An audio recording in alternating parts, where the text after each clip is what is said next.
Hi friends, இன்றைக்கி நம்ம என்ன பார்க்க போகிறோம் அப்படின்னா மாங்காய் பச்சடி. தமிழ் வருஷ பருப்புக்கு இது கண்டிப்பாக செய்வோங்க.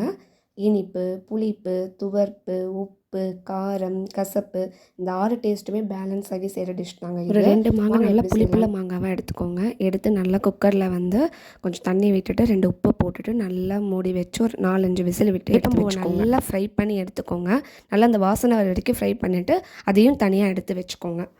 திரும்ப கொஞ்சம் வடச்சட்டியில் எண்ணெய் விட்டுக்கோங்க. எண்ணெய் விட்டுட்டு கடுகு, உளுத்தம்பருப்பு, வரமிளகா இதெல்லாம் போட்டு நல்லா தாளித்து எடுத்துக்கோங்க. தாளித்து எடுத்து அதுவும் தனியாக வச்சுக்கோங்க. 1 கப் வெல்லத்தை நல்லா பொடி பண்ணி வச்சுக்கோங்க. பொடி பண்ணிவிட்டு நல்லா வடச்சட்டியில் போட்டு கொஞ்சம் தண்ணி விட்டுக்கோங்க. நல்லா காஞ்சதுக்கப்புறம் வந்துட்டு அதை ஒரு ஃபில்டரை வச்சு நல்லா வடிகட்டிக்கோங்க. கல், மண் எதுவுமே இல்லாமல் வடிகட்டிக்கோங்க.